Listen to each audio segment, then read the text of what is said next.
Hello and good morning. কালকে রাতে যে আইসক্রিমটা বানিয়েছিলাম, মানে সরি, আইসক্রিমের জন্য যে দুধটা জাল দিয়ে রেখেছিলাম, ওটা আজকে এখন আইসক্রিমের এই বোলের মধ্যে ঢোকাবো। ভিডিও করতেছে ক্যামেরাম্যান, আমার ক্যামেরাম্যান বলছে কে আসবে।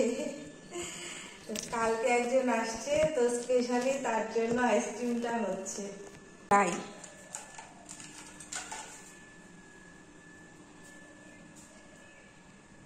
তো বলে দিচ্ছি এর মধ্যে কি কি দিয়েছি। এর মধ্যে দিয়েছি নারকেল দিয়েছি, ড্রাই ফ্রুটস দিয়েছি, একটা চকলেট বিস্কিট দিয়েছি। চকলেট বিস্কিট তো এর মধ্যে দিয়েছি একটা চকো পাইচ ভেঙে, সারা রাত্রি এটা ভেজানো ছিল সবকিছু। সকালে একটুখানি নাড়া দিয়ে তারপরে দেখো এখানটায় এই যে কেমন হবে জানি না, এই টাইপের আইসক্রিম ফার্স্ট টাইম বানাচ্ছি। তো চলো, তো রাই এখন এগুলোকে রেখে দিক ফ্রিজে। দাঁড়া দাঁড়া খুলে দিচ্ছি, না রাখো, ফ্রিজটা অন করি। এত বাজ পড়েছিল, বিদ্যুৎ চমকেছিল, তো ফ্রিজটাকে বন্ধ করে রেখেছিলাম। Wait,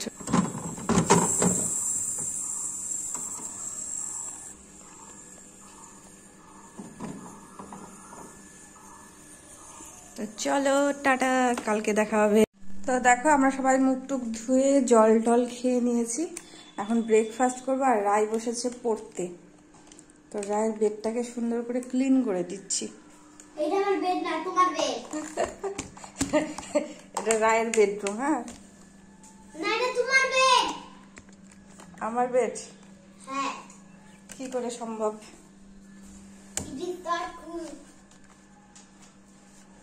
it is cool.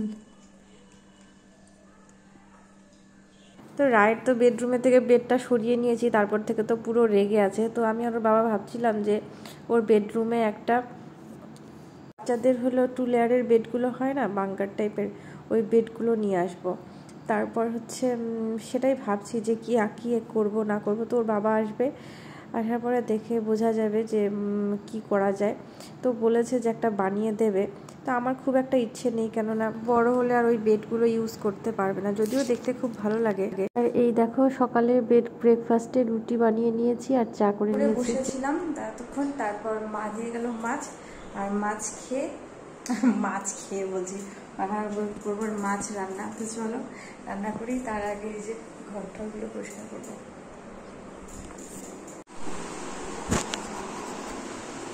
আজকে ভাবছিলাম যে মাছ মাংস কিছুই আনবো না, কারণ আগের দিনও মাছ টাছ খেয়েছি। আর রাত্রেবেলা আমাদের অনুষ্ঠান বাড়িতে, একটা বার্থডে বাড়িতে নেমন্তন্নও আছে। তারপর হচ্ছে বাবা আবার মাছ এনেছে, তো মা দিয়ে গেল। আর মারও খেয়াল নেই যে আমার আজকে নেমন্তন্ন আছে। তো কি আর করার, তো আমি মাকে বললাম যে এতগুলো মাছটা আমি খাবো না, তুমিও রান্না করছি, তুমিও নিয়ে যাও। তো আজকে যে কোন তালে রান্না করেছি, দুবার হলুদ দিয়ে দিয়েছি। আর হচ্ছে আমাদের এই বাড়িতে তো হলুদ একদমই বেশি খায় না। তো যাই হোক, মাকে আর জিজ্ঞেসও করা হয়নি যে তরকারিটা কেমন হয়েছে। আর এদিকে রান্না করতে করতে দেরিও হয়ে গেছিলো, বাবা ওদিকে চলে যাবে হচ্ছে কাজে। তো তাড়াহুড়ো করে কোনো রকমের ঝোলটা নামিয়ে দিয়ে দিয়েছি। আর আমার টুকটাক কাজ করতে করতে রাই যেহেতু আজকে বাড়িতে, আর কাজ করতে করতে দেরি হয়ে গেছে। আর কালকে আমাদের বাড়িতে একজন আসছে, তো কে আসছে সেটাই কিন্তু কালকের ব্লগেই তোমরা দেখতে পারবে। আর এই দেখো মা চলে এসেছে ইতিমধ্যেই, মা এসে রায়ের জন্য বেদানা ছুলছে। আর হচ্ছে এদিকে রান্না বসিয়ে দিয়েছি। আর এই দেখো মা, আর আমার খুব বেদানা ছোলাতে খুব আলসামি। তারপর রাই হচ্ছে রস না করে দিলে অনেকক্ষণ টাইম লাগে খেতে। আর আমি আগে না রস করে দিতাম না, ওই বেদানাটা ছুলে সামনে রেখে দিতাম, আগে ও খেয়ে নিত। আর এখন মা এসে এই রস করে দিয়ে এমন অভ্যাস করেছে, এখন রস ছাড়া খেতেই চায় না। তো মাকে বলি তুমি যেমন অভ্যাস করেছো অমন করে দাও। তো মাই হচ্ছে এসে যখনই সময় পায় 2-3টে বেদানা একবারে ছুলে রস করে দিয়ে যায়। তো আমি দেখো এই মেশিনটা বের করে দিয়েছি, মাকে বলছিলাম যে এটা নাও, এটা নিয়ে তোমার রসটা করতে সুবিধা হবে। বলছিল ভালোই তো মেশিনটা, এটাই তো দিয়ে করতে পারিস। কিন্তু ওই তো রান্না কমপ্লিট করে স্নান টান করে এই যে পুজো টুজো দিলাম, স্নান টান করে রান্না করে, তো রান্না করে স্নান করে পুজো কমপ্লিট। তো এখন হচ্ছে খাবো। আর রাই গেছে স্নানে। আর আজকে স্নান করতে অনেকটা দেরি হয়েছে, এক তো ঘুম থেকে উঠেছি দেরি করে, তারপর এত পড়তে বসতে লেট করে, তো একটা সাবজেক্ট পড়তে প্রায় 2 ঘন্টা। তো ওকে পড়ালাম, প্রায় 4 ঘন্টায় 2টো সাবজেক্ট পড়েছে, তাহলে ভাবো। তারপরে গেছে স্নানে, তো বলছে আমাকে দেখাও, এই দেখো স্নান করছে, বাথটবে নেমেছে, তাড়াতাড়ি করো। তো এখন একটু রেস্ট টেস্ট নেবো, তারপরে খাবো, 5-10 মিনিট খাবো, তারপরে খাওয়া দাওয়া করবো। আজকে প্রচুর রোদ উঠেছে, কালকে বৃষ্টি ওয়েদার ছিল, কিন্তু আজকে আবার রোদ উঠে গেছে, আজকে আবার গরম শুরু হয়ে গেছে। তো দেখো আমরা এখন খেতে বসেছি, এই যে রায়, আর এরপরে রায়ের ড্রয়িং ক্লাস আছে। আর এই দেখো মুখের মধ্যে কিভাবে খাবার নিয়ে বসে থাকে। চাবা ক্যাভিটি হবে তো। চলো খেয়ে নিচ্ছি, তারপরে কথা হবে। তো খাওয়া দাওয়ার পরে রাই বলছিল মা টিভি দেখবো, তারপর আজকে রোববার, এদিকে আমি বলি ঠিক আছে, এমনি তো টিভি দেখার সময় হয় না, তো টিভিটা নিয়ে যেই খুলেছে অমনি দেখে যে টিভি চলছে না, নো সিগন্যাল। তো কালকে রাত্রে বাজ পড়েছিল অনেক, বিদ্যুৎ চমকেছিল, বাজ পড়েছিল, তো ভাবছিলাম যে ওর জন্যই কিনা, কিন্তু না, টিভিটা খুলছে কিন্তু নো সিগন্যাল দেখাচ্ছে। তো ছেলেটাকে ফোন করলাম, বললো আসছে, কিন্তু ওই আজকে তো আর আসলোই না। তো ভাবছি কি ছাদে গিয়ে দেখে আসি। তো ছাদে যখন গেলাম, তো ছাদে গিয়ে দেখি যে ছাদে যেখানে আমাদের ডিশটাপ লাগিয়েছে সেটা দেখা যাচ্ছে না, আর এদিকে আমাদের ভাড়াটিয়াদের 3-4টা ডিশ অলরেডি সামনের দিকে চলে রয়েছে, 2টো ডিশ সামনের দিকে রয়েছে, আর আমাদের ডিশটা পেছনের দিকে দেখাই যাচ্ছে না। তো গিয়ে আর কিছু দেখতে পেলাম না তেমন কিছু, তো ছাদের থেকে চলে এসেছি। তো তারপরেও আরও 2-1বার ফোন করলাম, তো ছেলেটা আর আজকে আসলোই না। এদিকে দেখো মেয়ে মন খারাপ করে বসে আছে, তো বলছে মা মোবাইল দাও, মোবাইল দাও। এই টিভি না থাকলেই না মোবাইল নিয়ে টানাটানি করে, তো মোবাইলের জন্য কখন থেকে এই আমার সাথে ঝগড়াঝাটি করছে। তো দেখো মোবাইল তো আমি দেবই না, ওকে বলেছি, তো মোবাইল না দেওয়ার জন্য ওকে নিয়ে দেখো এরকমভাবে খেলছিলাম। তো বলছে আমি বলছিলাম যে ছোটোবেলায় তোকে এরকম কত নিয়ে খেলেছি।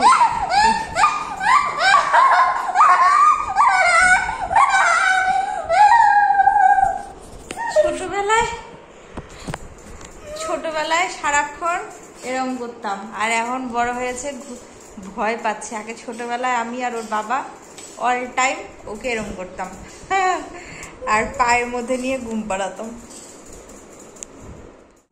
তো এখন প্রায় 4:30টার মতন বাজে, আর একটু সন্ধে হয়েছে, আর ওই দেখো ড্রয়িং স্যার চলে এসেছে, ড্রয়িং করছে। তো একটা ছোট্ট বাচ্চা এসেছে, ও একদমই কথা শোনে না, তো স্যার ওটাকে নিয়ে একটু অস্থির হয়ে গেছে। তো দেখো ওখানে সবগুলো মিলে ড্রয়িং করছে, আর এই জায়গাটাতে বসেই ড্রয়িং করে, এক তো ঠান্ডা আর অনেকটা স্পেস আছে।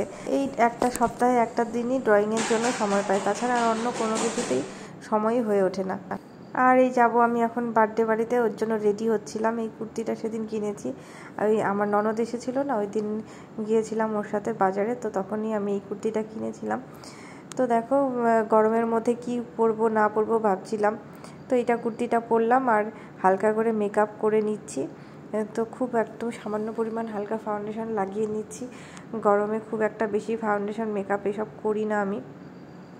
আর এই ফাউন্ডেশনটা সুপারস্টার, এই ফাউন্ডেশনটা আমার খুবই প্রিয় একটা ফাউন্ডেশন, আর আমি পার্টি মেকআপে ইউজ করি, অনেকটা লং লাস্টিং হয়, আর নিজের জন্যও কিন্তু আমি এই ফাউন্ডেশনটা ইউজ করি বেশিরভাগ ক্ষেত্রে। এত সুন্দর ফাউন্ডেশনটা আমার খুবই পছন্দ হয়। তো দেখো আমার মেকআপ মোটামুটি কমপ্লিট রেডি হয়ে গেছি।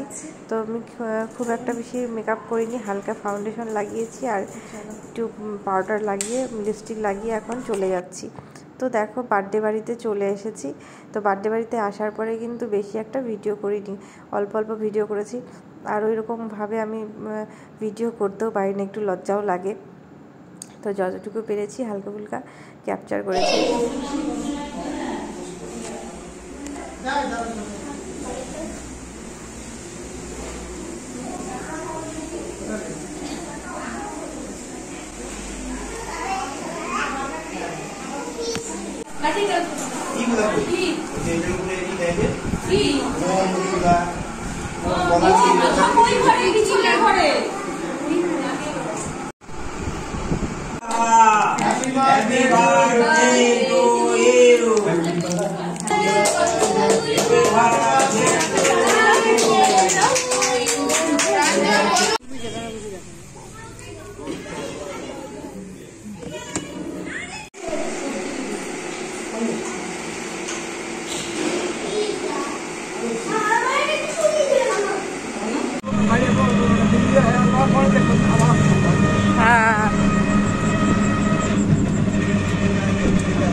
বাড়ি খেয়ে চলে এসেছি।